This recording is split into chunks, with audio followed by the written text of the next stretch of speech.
नमस्कार विद्यार्थी मित्रांनो, पालकांनो आणि माझ्या शिक्षक बंधू भगिनींनो. गुरुकिल्ली फाउंडेशन या ऑनलाईन प्लॅटफॉर्मवर आपलं स्वागत आहे.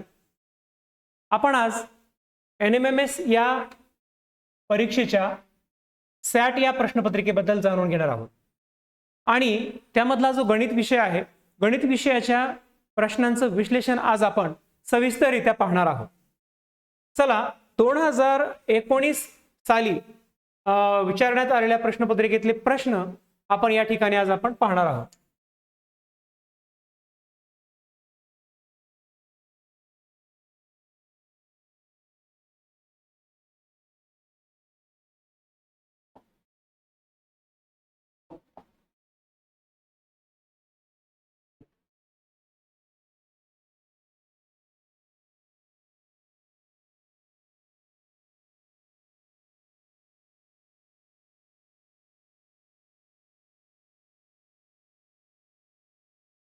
विद्यार्थी मित्र हो, गुरुकिल्ली फाउंडेशन हे यूट्यूब चॅनल आपण जर सबस्क्राईब केलं नसेल अद्यापपर्यंत तर नक्कीच सबस्क्राईब करा, आमच्या व्हिडिओंना लाईक करा आणि बेल आयकॉनचं बटन दाबायला विसरू नका, जेणेकरून आमचे नवनवीन व्हिडिओ आपल्यापर्यंत पोहोचतील.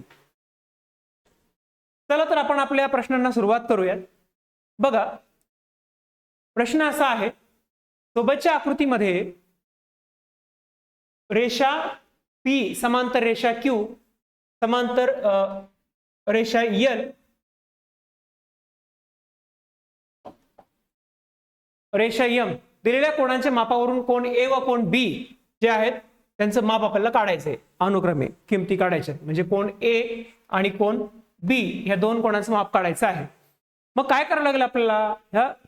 इथे तर ह्या कोणाचं जे माप आहे ते असं दिलंय समीकरणांमध्ये, 37x-7 या कोणाचं माप आणि या कोणाचं 31x + 11. पण आपण जर समांतर रेषा आणि छेदिका या प्रकरणाचा विचार केला तर हे दोन जे कोण आहेत ना, हा कोण आणि हा कोण, कोणता कोण दिसतोय आपल्याला? बघा या ठिकाणी हा असा आणि हा असा, हे कोणते कोण दिसत आहेत? तर ह्या ज्या शेपचे कोण असतात, ह्या शेपचे कोण हे बाह्य व्युत्क्रम कोण आहे. बाह्य व्युत्क्रम कोण. व्युत्क्रम कोणांचे दोन प्रकार, आंतरव्युत्क्रम आणि बाह्य व्युत्क्रम. तर हे बाह्य व्युत्क्रम कोण आहेत. व्युत्क्रम कोण कोणतेही असो ते कसे असतात? एकरूप असतात.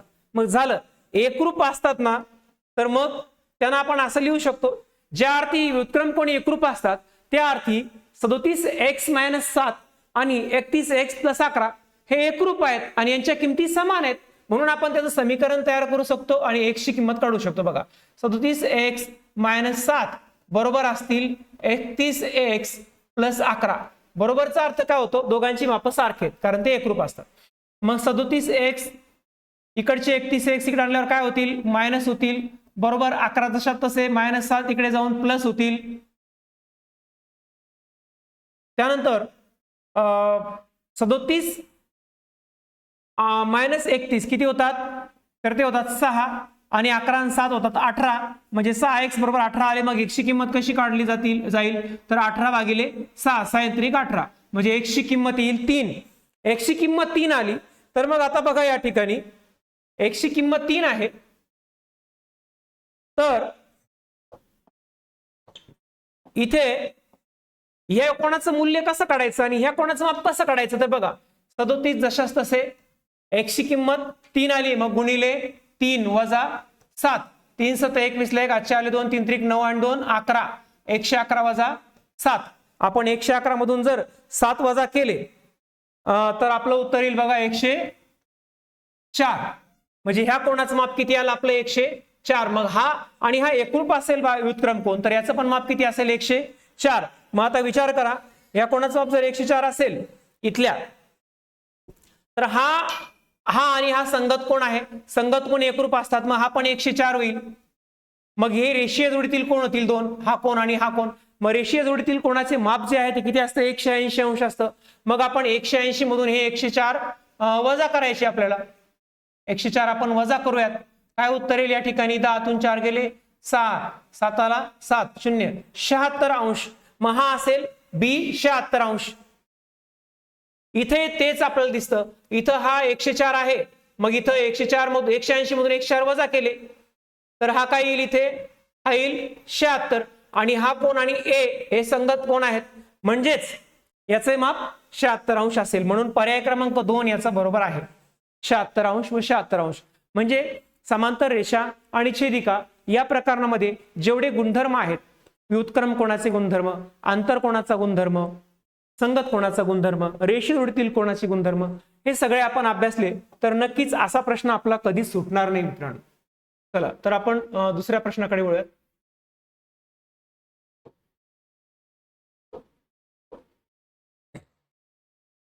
इथे काय दिले, पी क्यू आर एस हा 28 सेमी बाजू असलेला एक चौरस आहे। इथे दिसत नसेल तर मी लिहून देतो, 28 सेमी बाजू असलेला काय आहे, चौरस आहे आणि बिंदू ए बी सी डी हे प्रत्येक बाजूचे मध्यबिंदू व हे प्रत्येक बाजूचे मध्यबिंदू आहेत। तर चौकोन एबीसीडी चे क्षेत्रफळ किती, चौकोन एबीसीडी कोणता आहे बघा, हा ए बी सी आणि डी ही चौरसाची त्या बाजू आहे आणि या बाजूचा मध्यबिंदू हा आहे, हा मध्यबिंदू आहे। मध्यबिंदूचा अर्थ काय होतो की दोन बाजूंच्या मधोमध असणारा बिंदू। मग इथे हे 28 सेमी जर असेल या चौरसाची एक बाजू तर मध्यबिंदू जो आहे तो किती सेमी अंतरावर असेल, तर तो असेल 14, कारण 14 दुने 28 म्हणजे इकडे 14 सेमी आणि इकडे 14 सेमी अशा प्रकारचा आहे। मग बघा 14 हे 14 असेल, हे 14 असेल, हे 14 असेल, म्हणजे ह्या बाजू ज्या अर्ध्या अर्ध्या झाल्यात ना ते 14 असतील। मग ह्याचा जर आपण विचार केला या ठिकाणी काटकोन त्रिकोण तयार होतो, मग हा काय असेल मधला, तर हा असेल कर्ण, हा असेल कर्ण या प्रत्येक त्रिकोणाचा। मग बघा आता इथे 14 आहे, इथे 14 आहे, पाया आणि उंची 14 असेल तर कर्ण किती असेल, तर बघा इथे आपण हे करूयात, पायथागोरसच्या प्रमेयानुसार कर्णाचा वर्ग बरोबर काय असतो, दोन्ही बाजूंच्या वर्गांची बेरीज।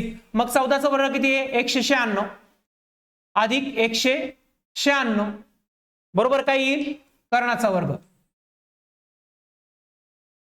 मग आता या ठिकाणी 196 आणि 196 जर आपण बेरीज केली तर किती येईल बघा, ती 6 6 12 2 हात चाला 1 9 9 आणि 9 18 आणि 19 ला 9 हात चाला 1 1 आणि 1 2 आणि 3 392। पण 392 हे वर्गमुळात घ्यावे लागतील कारण तो वर्ग नाही कशाचा।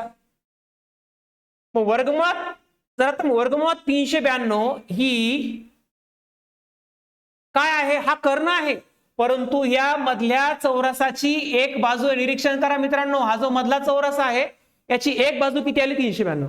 मग चौरसाचं क्षेत्रफळ विचारलंय ना मधल्या, मग चौरसाचं क्षेत्रफळ बरोबर काय सूत्र आहे, तर ते सूत्र आहे बाजू गुणिले बाजू, सर्वांना माहिती आहे बाजूचा वर्ग।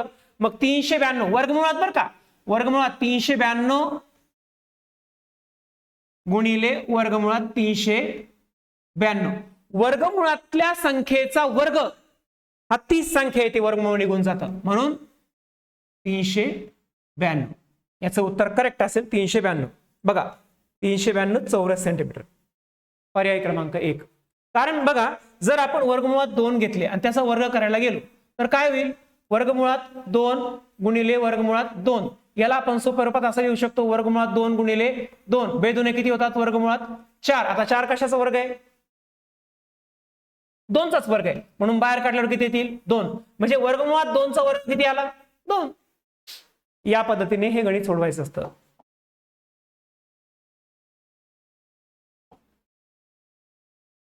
पुढे चलूयात।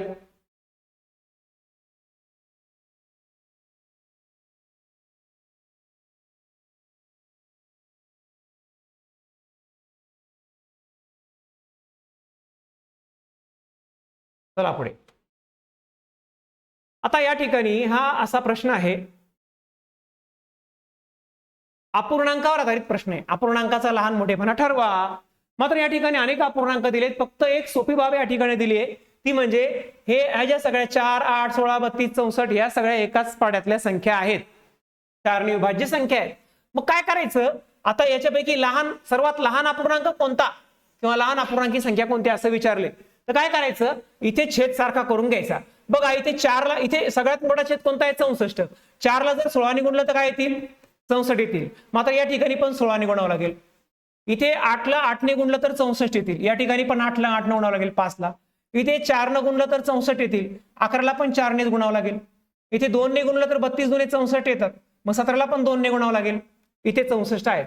मग आता आपण काय करू, इथे 16 त्रिक 48 येतील, खाली येतील 64, या ठिकाणी वर किती येतील, सगळीकडे खाली छेद 64 येणार आहे, वर 8 पंचे येईल 40, त्यानंतर 11 चौक 44 येईल, त्यानंतर 17 दुने 34 येईल, 34 छेद 64, त्यानंतर 35 छेद 64 हे आहेच.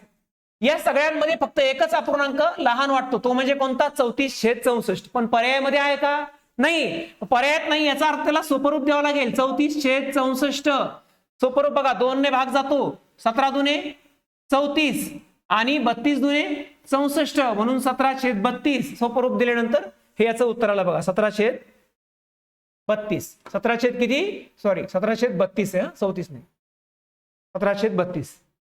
या पद्धतीने लहान अपूर्णांक किंवा मोठा अपूर्णांक, जर मोठा अपूर्णांक विचारला तर याच पद्धतीने आपण छेद सारखे करून अंश ज्याचा मोठा तो अपूर्णांक मोठा. बघा, छेद जर सारखे असतील तर एक नियम आहे लहान मोठा अपूर्णांक ठरवायचा. जर छेद सारखे असतील अपूर्णांकाचे तर ज्या अपूर्णांकाचा अंश मोठा तो अपूर्णांक मोठा असतो मित्रांनो, लक्षात ठेवा. चला पुढे बघा, इथे x हे वायशी कसं आहे बरं, कोणतं चिन्ह या ठिकाणी, हे व्यस्त चलनाचं आहे सूत्र. मग x हे वायशी व्यस्त चलनात आहे, जेव्हा x बरोबर 72 तेव्हा y बरोबर 8 आहे, तर x बरोबर 48 असेल तर y बरोबर किती, काय करायचं, आपल्याला सगळ्यांना माहिती आहे सूत्र हे. x जर व्यस्त चलना सूत्र हे जर व्यस्त चलनामध्ये असेल तर सूत्र कसं मांडू शकतो आपण, k ची किंमत काढण्यासाठी x गुणिले y बरोबर k. मग x किती आहे इथे 72, 72 गुणिले y किती आहे 8 बरोबर k. आता 72 गुणिले 8 जर आपण केलं तर आपलं उत्तर येईल बघा, 8 दुने 16ला 7, 6ला 1, 8 56 आणि 1 57 म्हणजे 576 k ची किंमत आली. मग आता k मिळालाय आपल्याकडे. मग आता x बरोबर 48 असेल तर x बरोबर 48, ठीक आहे, x च्या जागेवर आपण 48 लिहू, गुणिले y ची किंमत काढायची बरोबर, इथं गुणिले आपण y लिहू, बरोबर किती येईल, k ची किंमत 576 आली. आता y ची किंमत कशी काढला आपण, y बरोबर 576 जशाल तसे भागिले 48. आता 576 भागिले 48 आपण जर केलं, सोपरूप दिलं याला, तर 24 दुने 48, बे दुने 4 खाली उरतो 1, बे 8 16 खाली उरतो 1, बे 8 16, 288 भागिले 24 बघा, 24 एका 24 खाली उरले 4 आणि 24 दुने 48 म्हणजे याचं उत्तर काय आलं, 12 हे या प्रश्नाचं उत्तर असेल. पायची किंमत किती येईल, 12, पर्याय क्रमांक 4. अशा पद्धतीने आपल्याला चलनावर आधारित प्रश्न असेल तर चलनाचे जे प्रकार आहेत ते 2 प्रकार आहेत, एक समचलन आणि व्यस्त चलन. तर समचलन कसं बघा, x हे y शी समचलनात आहे बस, आणि x हे y शी जर व्यस्त चलनात दाखवायचं असेल तर x व्यस्त चलनामध्ये 1 छेद y. मग k ची किंमत कशी ठरते, तर x बरोबर k गुणिले y, हे समचलन. व्यस्त चलन म्हटल्यानंतर x गुणिले y बरोबर k, स्थिरांक म्हणजे k. हे k ची किंमत अगोदर काढून घ्यायची आणि नंतर दुसऱ्या चलाची किंमत काढायची आहे. पुढे बघा, ह्या आपल्या बैजिक राशींच्या अवयवांवर आधारित हा प्रश्न आहे. आता इथे 2x + 3y - 5z कंसाचा वर्ग हे कोणत्या सूत्रावर आधारित आहे, तर बघा हे आहे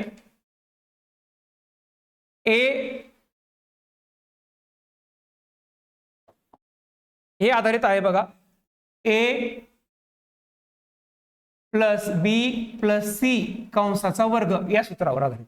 मग याचा विस्तार कसा आहे, याचा विस्तार असा आहे, a वर्ग + b वर्ग + c वर्ग + 2ab + 2bc + 2ac, हा या सूत्राचा विस्तार करण्याचं सूत्र आहे. मग आता विस्तार कसा करायचा याचा, मग या ठिकाणी बघा a च्या जागेवर काय आले 2x, b च्या जागेवर 3y आणि c च्या जागेवर 5z आले. जर आपण याचा विस्तार केला या पद्धतीने बघा, a वर्ग म्हणजे काय 2x चा वर्ग, 2x चा वर्ग प्लस 3y चा वर्ग म्हणजे b चा वर्ग.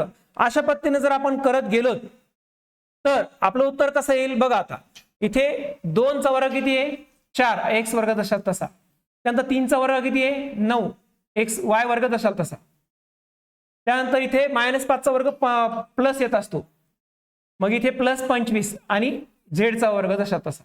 म्हणजे पहिला जो भाग आहे तो काय येईल, तो असा येईल बघा. पुढे तो हा येईल पहिला 4x वर्ग + 9y वर्ग + 25z वर्ग.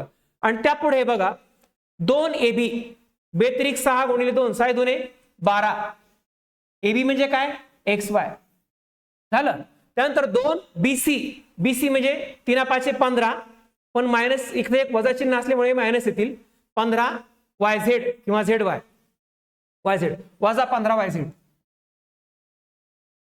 त्यानंतर 2ac a आणि c 2 पंचे 10 10 2 20 2 ने गुणायचं, या दोन्हीच्या गुणाकाराला 2 ने गुणायचं. 5 2 10 10 2 20, पण इथे काय येईल, मायनसच येईल.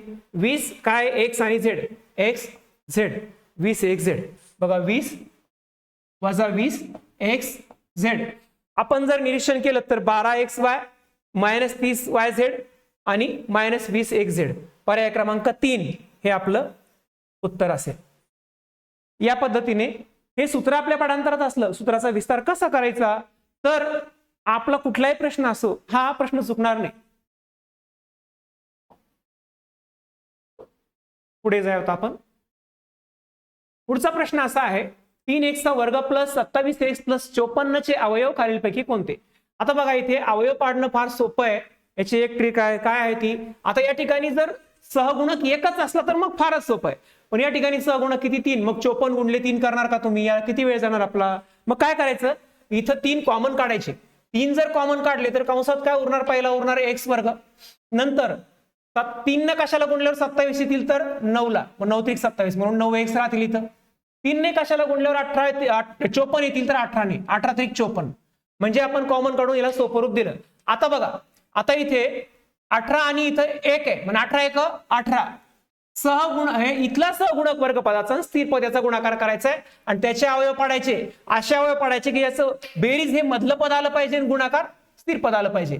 मग बघा इथे 6 × 18 आणि 6 मधून 6 आणि 3 काय होतात, बेरीज काय येते, 9 येते.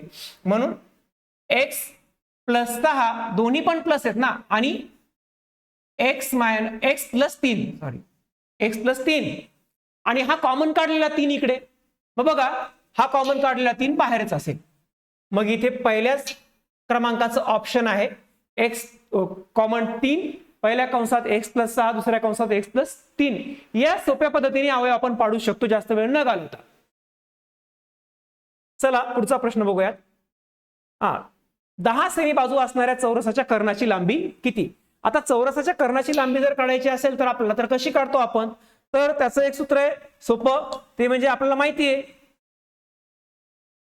काय आहे, वर्गमुळात 2 गुणिले बाजू.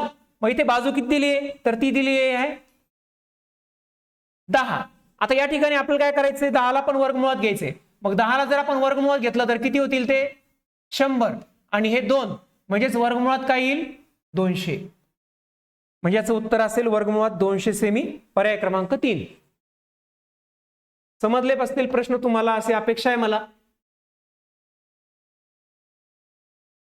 पुढचा प्रश्न आहे, आता हा जो प्रश्न आहे ना हा थोडासा वेगळ्या पद्धतीने विचारला गेलाय, परंतु त्याला सोपं करता येतं. बघा इथे काय दिले, x - 1/x = 5, तर 7 आणि कंसात x वर्ग + 1/x² बरोबर किती. मग हा जो भाग असतो ना सुरुवातीला x वर्ग + 1/x² याचीच किंमत आपण काढून घेऊयात. मग जर आपण याला जर सोपं रूप देण्याचा प्रयत्न केला तर काय होईल, x × x x² आणि त्यातून वजा 1 करावं लागेल. कारण का, बघा लक्ष द्या, बुळा मिसिक पासून आपण शिकूयात. बघा 2 आणि इथं 1/3 इथं वजा चिन्ह आहे.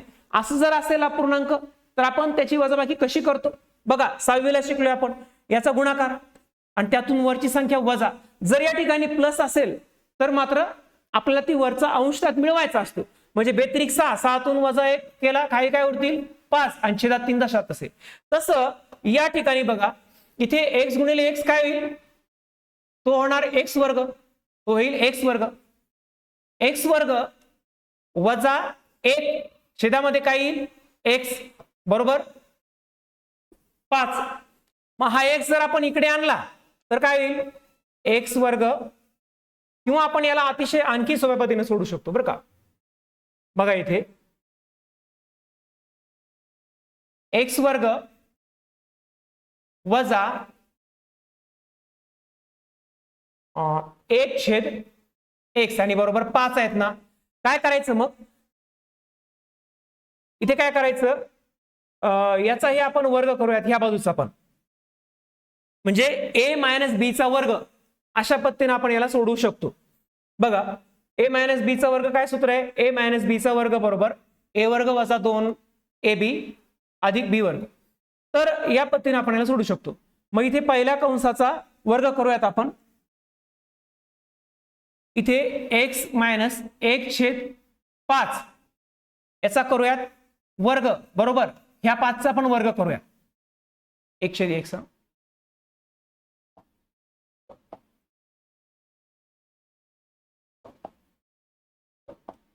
1/x मायनस 1/x चा वर्ग बरोबर, या ठिकाणी पण आपण 5 चा वर्ग करूया. दुसरी पण बाजू जी आहे तिचा पण वर्ग करूया. मग आता इथे a वजा b आणि कंसाचा वर्ग असा असेल तर काय त्याचा विस्तार आहे, a वर्ग वजा 2ab अधिक b वर्ग. मग त्याच पद्धतीने a म्हणजे x आहे, x चा वर्ग करूयात, x वर्ग वजा 2 गुणिले a गुणिले b. आता 2 गुणिले a च्या जागेवर काय, x गुणिले b च्या जागेवर काय, 1/x. x कट होतील, या ठिकाणी वजा चिन्ह म्हणजे किती देतील, फक्त 2 आणि प्लस b वर्ग असतो. b म्हणजे काय, 1/x चा वर्ग, मग x चा वर्ग 1 आणि x चा वर्ग x वर्ग, म्हणजे या ठिकाणी प्लस 1/x चा वर्ग बरोबर 5 चा वर्ग काय असतो 25. आता हे समीकरण तयार झालं. मग आपण काय करूया, तिथे याला सोपं करूयात आणखी, x वर्ग इकडचे वजा 2 तिकडे टाकूयात, खाली काय राहतील इथं फक्त 1/x वर्ग बरोबर. इकडे 25 जशात तसे, आणि हे वजा 2 इकडे 2 प्लस होतील अधिक होतील. मग काय होईल तयार, 1 वर्ग प्लस 1/x चा वर्ग बरोबर 25 आणि 2 27. बघा निरीक्षण करून बघा, याच्यामध्ये आणि याच्यामध्ये साम्य आहे की नाही. x वर्ग प्लस 1/x वर्ग बरोबर काय आली किंमत 27. मग सगळ्याची किंमत 27 आली, त्याला फक्त या 7 ने गुणायचे. मग 27 गुणिले 7 उत्तर येईल आपलं बघा 189. 7 7 49 ला 9, 8 आले 4, 7 चौक 28 आणि 4 बघा किती उत्तर येते, 49 ला 9, 8 आले 4, 7 2 14, 14 आणि 4 18, म्हणजे 189 बरोबर करेक्ट आहे. 2 नंबरचा ऑप्शन त्याचं उत्तर असेल. अशा पद्धतीने हा प्रश्न सोडवायचा आहे. पुढचा प्रश्न आहे आपल्याला, वर्तुळ या भागावर ओ केंद्र असणाऱ्या वर्तुळात चौरस PQRS आंतरलिखित केलेला आहे. आंतरलिखित म्हणजे वर्तुळाच्या आत दिलेला आहे. आंतरलिखित, आंतरखंडित ह्या बाबी तुम्हाला पुढच्या इयत्तेला शिकायला मिळतील. वर्तुळाची त्रिज्या किती आहे 21 सेमी. तर रेखांकित भागाचे क्षेत्रफळ काढा. मग काय करावं लागेल अगोदर बरं, आता हा वर्तुळ दिलाय इथे, रेखांकित भाग म्हणजे हा भाग आहे, या पूर्ण भागाचं आपल्याला क्षेत्रफळ काढायचंय. बघा आपण जर वर्तुळाचं क्षेत्रफळ काढलं, समजा हे वर्तुळ आहे पूर्ण, क्षेत्रफळ काढायचे, आणि त्यामध्ये हा जो आंतरलिखित हा चौरस आहे त्याचं क्षेत्रफळ काढायचं, आणि वर्तुळाच्या क्षेत्रफळाकडून मधून आपण याचं जर क्षेत्रफळ वजा केलं तर आपल्याला बाजूच्या सगळ्या भागाचं, रेखांकित भागाचं क्षेत्रफळ मिळेल ना. हे सरळ सरळ गणित आहे. मग काय करायचं त्यासाठी बघा, लवकर सोडवण्यासाठी आपण विचार असा करायचा आहे, वर्तुळाची त्रिज्या किती दिली, इथं त्रिज्या दिली 21, पण बघा इथं आपण त्रिज्या जर 21 आहे म्हणजे ही इथून इथपर्यंत काय 21 आहे मित्रांनो. मग आता आपल्याला चौरसाचं क्षेत्रफळ कसं काढावं लागेल बघा, थोडा विचार करून. 21 त्रिज्या आहे, ही त्रिज्या आपण इकडे वाढवली तर काय होतो, हा वर्तुळाचा होतो व्यास. किती वेळ तो 21 आणि 21 42. मग आता हा वर्तुळाचा व्यास आहे, पण दुसरा काय याचा रोल बघा बरं. या अशा 2 रेषांना काय म्हणतो आपण, या अशा रेषांना आपण काय म्हणतो, तर आपण त्याला काय म्हणतो कर्ण. हा वर्तुळाचे काय आहेत, हे दोन कर्ण आहेत. मग कर्णावरून आपण त्या चौरसाचं क्षेत्रफळ काढू शकतो की नाही. मग कर्णावरून आपण त्या चौरसाचं क्षेत्रफळ काढू शकतो. बघा, चौरसाचे क्षेत्रफळ बरोबर कर्णवर्ग भागिले 2 हे सूत्र आहे. हा, चौरसाचे क्षेत्रफळ बरोबर काय? कर्णवर्ग भागिले 2. फक्त जर आपल्याला कर्ण दिला असेल तर फक्त कर्णच आपल्याकडे, मग कर्णाचा वर्ग, कर्ण एकूण किती झाला? 42. 42 चा वर्ग भागिले 2. आता 42 चा वर्ग जर आपण केला तर तो किती येईल? 1764. त्याला जर आपण 2 ने भाग दिला तर उत्तर येईल आपलं 882. 882 चौरस सेमी. हे काय झालं? चौरसाचं क्षेत्रफळ झालं. मग आता चौरसाचं क्षेत्रफळ एवढं आलेलं आहे. आपलं वर्तुळा क्षेत्रफळ आता काढायचे. त्रिज्या किती इथे? 21. वर्तुळाच्या क्षेत्रफळाचं काय सूत्र आहे? पाय आर वर्ग. पाय किती असतो? लक्षात ठेवा, तो असतो 22/7 गुणिले आर चा वर्ग. आर किती? 21. म्हणजे आपण दोनदा लिहू शकतो की नाही वर्ग म्हटल्यावर. 7 × 7 7 × 21. 22 गुणिले 3 गुणिले 21. या सगळ्यांची बेरीज जर आपण केली तर ती येईल 1386. मग बघा, वर्तुळाच्या क्षेत्रफळातून आपण चौरसाचं क्षेत्रफळ वजा करूया. म्हणजे यातून 882 आपण वजा केले, उत्तर काय येतं बघा? 6तून 2 गेले, खाली उरले 4. 8तून 8 गेले, खाली उरले 0. आणि 13तून 8 गेले 8 9 10 11 12 13 5 म्हणजे 504. 504 चौरस सेमी. बरोबर, करेक्ट. पर्याय क्रमांक 4 हे याचं उत्तर आहे.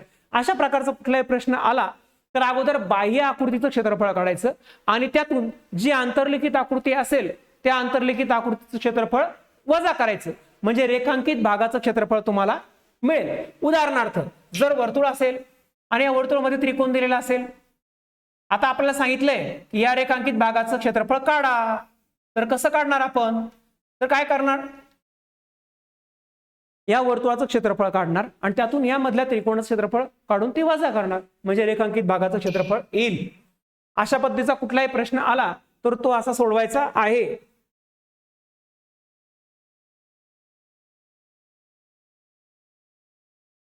आता बघा, इथे प्रश्न क्रमांक हा 89 आहे. आकृतीमध्ये दिलेल्या माहितीवरून पंचकोनाकृती आकृतीची परिमिती काढायची. पण परिमिती काढायला आपल्याला सगळ्या बाजूंची लांबी दिलेली आहे का? तर नाही. ह्याच बाजूची दिली आहे. काय? 35. ही दिली आहे 17. दिली का आपल्याला बाजूची लांबी? सगळ्या नाही दिलेली. मग आपल्याला कशी काढणार बरं? आपल्याला ही बाजू काढावं लागेल, ही बाजू काढावं लागेल, ही बाजू काढावं लागेल. कारण कुठल्याही याची परिमिती आकृतीशी म्हणजे सगळ्या बाजूंची काय असते? बेरीज असते. हे तुम्हाला माहितच असेल. मग आता काय करायचं?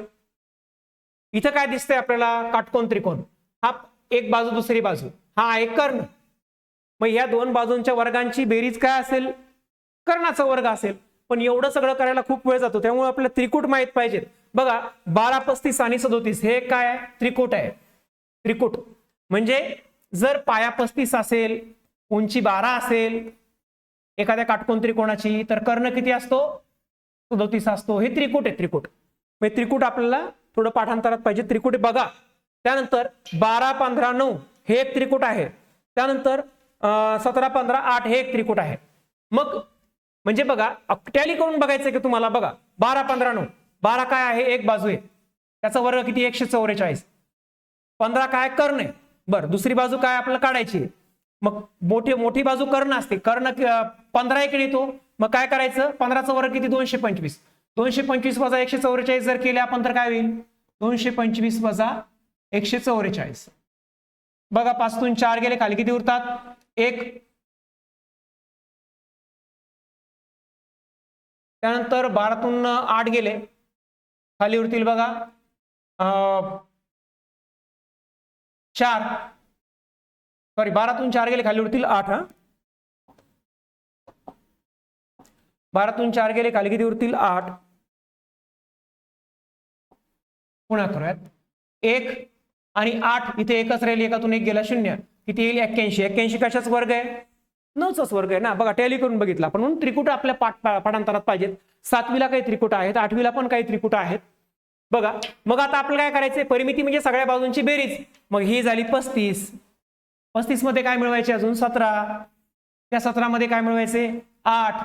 त्याच्यामध्ये 9 आणि त्याच्यामध्ये 37. ह्या सगळ्यांची जर आपण बेरीज केली तर ती येते 106.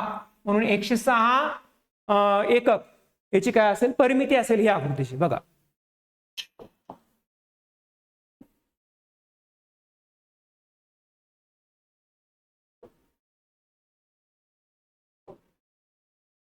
पुढचा प्रश्न आहे.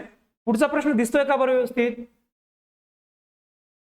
दिसत नसेल तर मी समजून सांगतो, काही हरकत नाही. थोडासा पीडीएफ प्रॉब्लेम आहे, पीडीएफ स्पष्ट दिसत नाही. इथे 25,000 आहे. किती आहे? 25,000. एका शेतकऱ्याने 25,000 रुपये किमतीचा माल आडत्यामार्फत विकत घेतला. आडत्यामार्फत काय घेतला? विकत घेतला म्हणजे आडत दुकानदारा मार्फत. त्याला काय द्यावं लागलं? किती? 3% दिसतंय ना हे? हा, 3%. 3% आडत द्यावी लागली. म्हणजे आडत दुकानदाराकडून त्याने घेतला आणि त्याला माल जो घेतलाय त्याच्या मोबदल्यात त्याला 3% आडत द्यावी लागली. तर शेतकऱ्याच्या हातामध्ये किती रक्कम पडली? तो आडत दुकानदार म्हणतो मी तुझे 4 क्विंटल 5 क्विंटल अमुक अमुक माल विकून देतो, मला 3% आडत द्यावी लागेल. मग 25,000 रुपयाचा माल विकला आणि काय झालं तर 3% आडत शेतकऱ्याला द्यावी लागली आडत्याला. तर मग शेतकऱ्याच्या हातामध्ये पैसे किती आले? तर बघा, लक्ष द्या. 25,000 चे 3% म्हणजे किती? 25,000 चे म्हणजे काय? गुणाकार. 3% म्हणजे 3/100. बस एवढं, संपला विषय. 2 शून्य 2 शून्य कॅन्सल होतात इथे आणि 250 गुणिले 3 किती होतात? 750. मग 750 आडत्याला द्यावं लागले. मग 25,000 मधून 750 गेले, खाली किती उरतील बरं? तर ते 24,000. आपण जर वजाबाकी केली 24,250 उरतील. सरळ थोडं तोंडी आहे. 750 गेल्यावर 250 उरतात खाली. 24,000 आणि हे 250, 24,250. अशा पद्धतीने त्याचं उत्तर असेल बघा. पर्याय क्रमांक किती आहे? 2. 24,250 रुपये होते. चला, 10 दराने 8,000 रुपये मुद्दलाचे 2 वर्षांचे चक्रवाढ व्याज किती? आता चक्रवाढ व्याज काढायचंय आपल्याला. इथे बघा, इथे किती आहे? इथे 10 दर किती? दर म्हणजे काय? त्याला आपण आर म्हणतो. तो दर आहे 10% आणि मुद्दल किती आहे? मुद्दल आहे 8,000 आणि वर्ष किती? वर्ष त्याला आपण एन म्हणतो, ते आहेत 2. तर चक्रवाढ व्याज काढायचं सूत्र जे आहे ना ते असं आहे. ए बरोबर पी कंसामध्ये 1 + R/100 भागिले कंसाचं n भागात, म्हणजे इथे वर्ष असतात. परंतु सूत्रामध्ये किमती ठेवून आपण काढायचं म्हटलं तर काय होतं? थोडंसं वेळ जात त्याच्यामध्ये. मग काय करायचं? हे 8,000 आणि 10% दिले ना. सगळ्यात अगोदर बघा, एक ट्रिक आहे त्याला. 8,000 गुणिले 10 भागिले 100 करून घ्या. सरळ तुम्ही काय करा, कुठलंही उदाहरण घ्या आणि या पद्धतीने या ट्रिकने ते सोडवायचा प्रयत्न करा. 1,0,1,0 गेलं, 1,0,1,0 गेलं, काय उरतील खाली? 800. बरं, वर्ष किती दिलेत? वर्ष गेले 2. म्हणून काय करायचं? 2 गुणिले 800 करायचं. इथे किती होतील? उत्तर येईल 1,600. बर, आता पुढे बघा, वर्ष किती? 2 आहेत की नाही? मग हे 800 जे आहेत ना, त्या 800 चे 10% काढून घ्या पुन्हा भागिले 100. 2,0,2,0 गेले, 8,10 80. 1,600 मध्ये 80 मिळवा, काय येईल उत्तर? 1,680. उत्तर येईल 1,680. 1,680. पर्याय क्रमांक 3 चा जर विचार केला आपण तर 1,680 या ठिकाणी आहे. 1,680 त्याचं करेक्ट उत्तर आहे. म्हणजे तुम्हाला जर सूत्राप्रमाणे सोडवायचं असेल तर बघा, मग काय होईल ते बघा. ए बरोबर हे 8,000 गुणिले इथे 1 अधिक आर म्हणजे रेट किती आहे? 10%. 10 भागिले 100 आणि कंसाचा दुसरा घात. मग इथे 0,0 कॅन्सल करायचं. मग हे 8,000 जशात तसे गुणिले 10 × 10 10 आणि 11 11/10 याचा वर्ग. मग 8,000 जशात तसे त्याला आपण 2दा लिहू शकतो. 11/10 गुणिले 11/10. 1,0,0 कॅन्सल, 0,0 कॅन्सल. 11 गुणिले 11 121 आणि त्याला पुन्हा 80 ने गुणायचं. याचं जे उत्तर येईल ते या टोटल अमाऊंट मधून वजा करायचं, मग व्याज शिल्लक राहील. हे तुम्हाला माहिती आहे, पुस्तकात दिले. मात्र ही जी ट्रिक मी आता तुम्हाला सांगितली त्या ट्रिकनं जर आपण गेलो तर आपलं उत्तर नक्कीच लवकर होईल.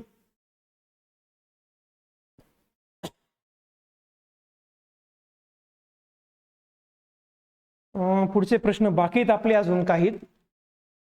सगळे प्रश्न आपण आता बघूयात याच व्हिडिओमध्ये.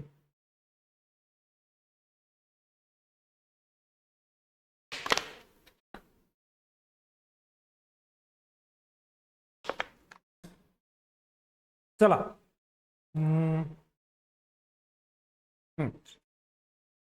हा प्रश्न आहे घातांकावर आधारित. आता इथे -2/3 चा वजा दुसरा घात. काय करायचं, वजा घात असतील तर काय करायचे, ते अधिक करून घ्यायचे. धन ऋण घातांकाचं रूपांतर धन घातांकात करायचे. मग कसं करू शकतो आपण ते बघा. इथे काय दिले, -2/3 चा घात. आपण काय करू, त्याला व्यस्त करू. मग काय येईल खाली, इथे -2/3 चा कितवा घात येईल, हा वजा दुसरा घात आहे ना, म्हणजे वजा वर्ग येतो, तर हा येईल अधिक, म्हणजे फक्त 2 मध्ये दिले प्लस. इथे काय 1/2 चा -1 वा घात, म्हणजे आपण काय करू, इथे व्यस्त करू याला. 1/2 याचा कितवा घात पाहिजे, हा -1 चा आपण काय केला, आता धन झाला. ऋण घातांक धन करतोय आपण. पद्धत बघून घ्या. इथे प्लस आहे, इथे मायनस करूयात आपण.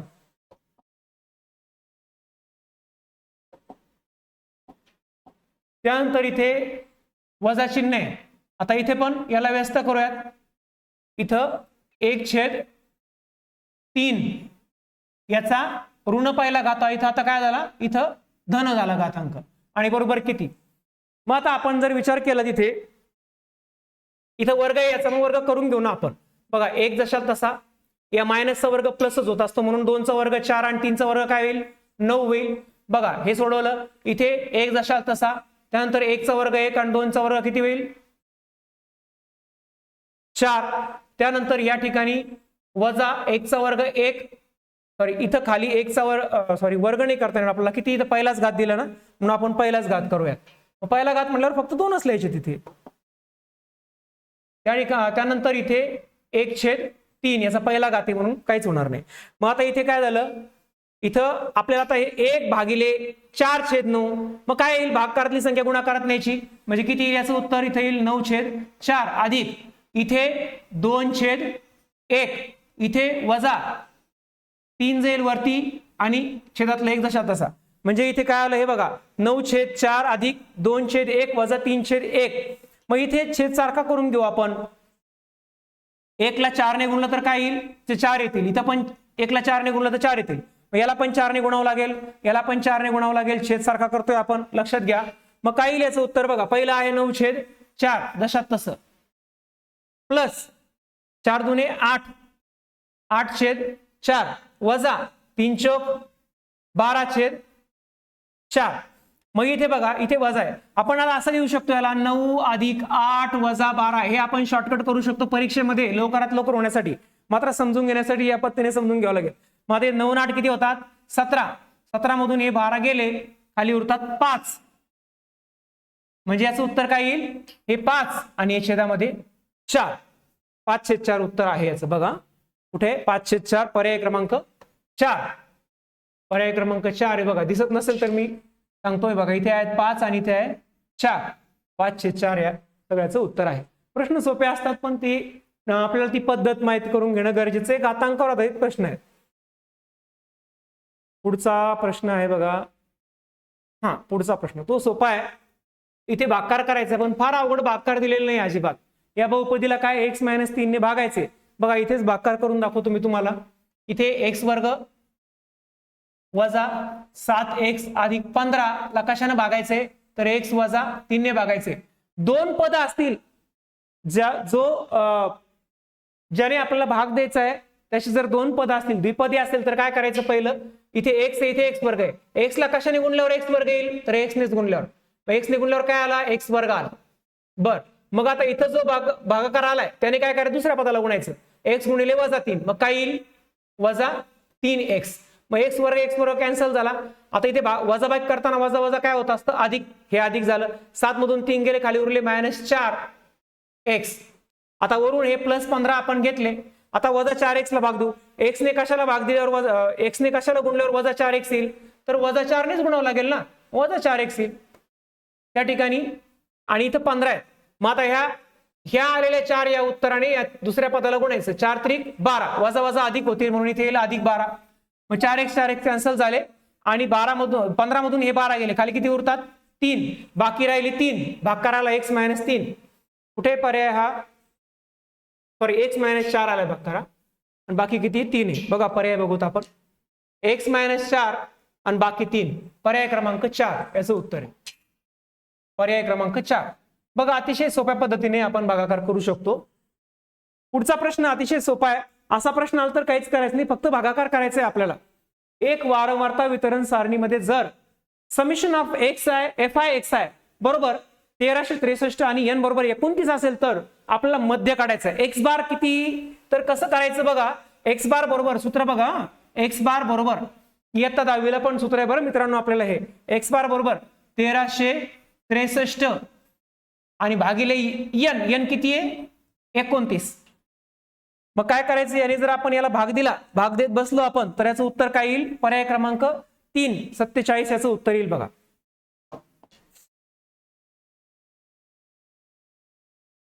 बघा चला पुढचा प्रश्न दिसतोय का, हा प्रश्न दिसतोय का, इथे काय आहे मी सांगतो.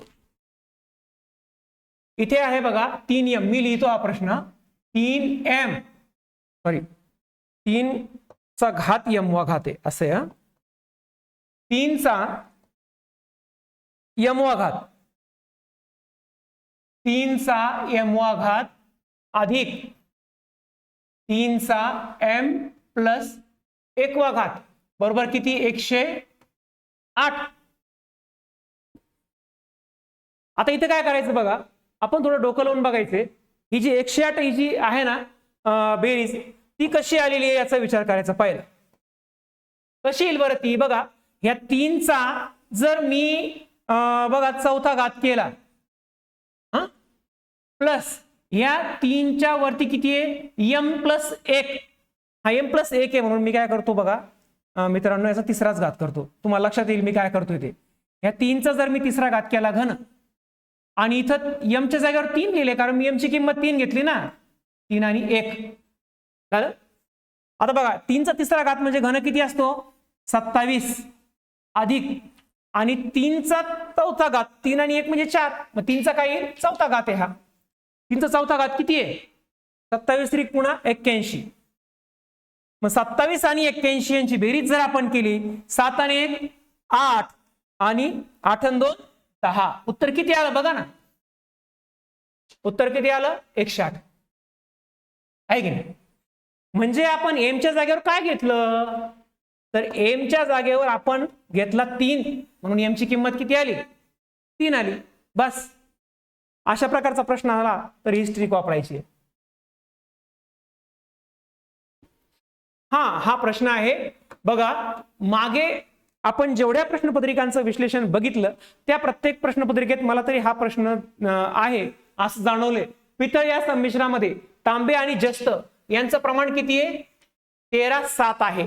तांबे अगोदर दिले, मग तांब्याचं प्रमाण किती आहे, तांब्याचं प्रमाण किती असेल मग, तर तांब्याचं प्रमाण असेल बघा 13 आणि जस्तचं प्रमाण किती आहे तर ते आहे 7. म्हणजे प्रमाण किती तांब्याचं आपण पकडलं 13x आणि जस्ताचं पकडलं 7x. 13x आणि 7x किती होतात तर मित्रांनो 20x होतात आणि एकूण वजन किती आहे ते आहे 1.2 किलोग्रॅम. 1.2 किलोग्रॅम म्हणजे 1 किलो 200 ग्रॅम, म्हणजेच ग्रॅम मध्ये रूपांतर करायचं म्हणजे 1200 ग्रॅम. म्हणजेच हे 20x बरोबर 1200 ग्रॅम समीकरण तयार झालं. मग x ची किंमत कशी काढायची, x बरोबर 1200 जशाच तसे भागिले 20, हे तोंडी पण करू शकतो आपण. 0 0 कॅन्सल झालं, 60 दुने 120 म्हणजे x ची किंमत किती आली, ही आली 60. आपण इथे तांब्याचं प्रमाण किती मांडले 13x. आपल्याला विचारलं काय जस्त किती असेल, मग जस्त किती मांडले आपण 7x, म्हणून 60 गुणिले 7. का बरं x ची किंमत 60 आली ना, x च्या जागेवर 60 लिहिले आपण. 60 गुणिले 7 किती होतात बघा 6 42 आणि हा 0 420 ग्रॅम असेल. 420 ग्रॅम आहे की नाही पर्याय, पर्याय क्रमांक 1 लाच आहे मित्रांनो. हे पहा 420 अशा पद्धतीने. म्हणजे फक्त या ठिकाणी ना काही नावं बदलतात आणि ही पद्धत हीच आहे आणि हेच शॉर्टकट की आहे त्याचं. तर लक्षात ठेवा, अशा पद्धतीने हा प्रश्न सोडवायचा आहे. अनेक वेळा आलेला आहे प्रश्न. चला पुढे बघूयात. एका वृत्तचितीच्या आकाराच्या पाण्याच्या टाकीचा व्यास किती आहे? 2.8 मीटर, उंची 5 मीटर. त्या टाकीत किती लिटर पाणी मावेल हे काढायचे बघा. आता जर आपण बघितलं सूत्र काय याचं, वृत्तचिती म्हणजे कसं, वृत्तचिती म्हणजे ही अशी पाण्याची टाकी असते, हे तुम्हाला माहिती आहे, मी सांगितलेलं आहे याच्या अगोदर. याच्यावर आधारित आपण प्रश्न पण बघितलेले आहेत. यात किती लिटर पाणी असेल हे आपल्याला काढायचे, त्याची उंची वगैरे सगळं दिले. मग काय सूत्र काय बघा, सूत्र आहे टाकीचे घनफळ काढावं लागेल ना आपल्याला. यात पाणी किती बसेल म्हणजे घनता काढावं लागेल. मग पाय आर वर्ग एच हे काय आहे, तर हे आहे टाकीच्या या वृत्तचितीच्या घनफळाचं सूत्र आहे. पायची किंमत किती आहे बाबा, पायची किंमत असते 22/7 घ्यायची पण सांगितली बघा इथे, 22/7 गुणले. आता व्यास जर 2.8 आहे, इथं मात्र गंमत आहे. मुलं काय करतात गडबडीत, ती व्यासाला त्रिज्याच करून टाकतात. पण व्यास हा वर्तुळाचा जो आहे ना, तो हा व्यास एवढा असतो, त्रिज्या त्याची अर्धी असते, तर त्रिज्या सूत्रामध्ये मग व्यासाच्या अर्धी त्रिज्या असते. मग 2.8च्या अर्ध किती येईल, तर ते येईल 1.4, त्याचा वर्ग. मग त्याला आपण 2दा लिहू शकतो, 1.4 गुणिले 1.4 आणि उंची 5. डायरेक्ट 7 ने 1.4 ला भाग देऊ शकतो, 7 दुने 14, इथं 0 पॉईंट येईल याचं उत्तर, सगळ्यांना माहिती आहे बेसिक. मग 22 गुणिले 0.2 गुणिले 1.4 गुणिले 5, या सगळ्यांचं जर आपण कॅल्क्युलेशन जर आपण केलं तर ते येतं बघा 30.8. पर्याय आहे का इथे, दिसतो का, नाही. आपल्याला किती लिटर पाणी बसेल विचारलं ना, मग याला 1000 ने गुणायचं, याला कशाने गुणायचं, हमखास असा प्रश्न येतो परीक्षेला बघा. मग काय येईल याचं उत्तर, 30,800. याचं उत्तर काय असेल, 30,800. 30,800 कुठे बघा, हवा 30,800. पर्याय क्रमांक 3, 30,800 लिटर पाणी यामध्ये मावेल. चला अशा पद्धतीने हा प्रश्न झालाय. पुढचा प्रश्न बघूयात.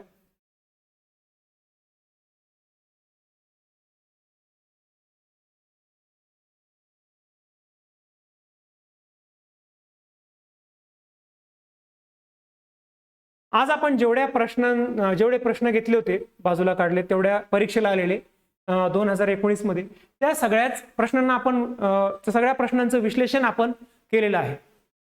तर अशाच पद्धतीने आमच्या नवनवीन व्हिडिओद्वारे अनेक प्रश्नपत्रिकांचं विश्लेषण आपण बघू शकता. तसेच गुरुकिल्ली फाउंडेशनच्या ॲपद्वारे आपण वर्षभर आपल्या परीक्षेचा अभ्यासक्रम सहज अशा लेक्चर्सद्वारे शिकू शकता. म्हणून फक्त 999 मध्ये आपण हे ॲप जर घेतलं तर आपल्याला संपूर्ण वर्षभर MTSC, NTSC आणि NMMS या तिन्ही परीक्षांसाठी एक गुरुकिल्ली फाउंडेशन ॲप आहे, त्यात एक कोर्स आहे.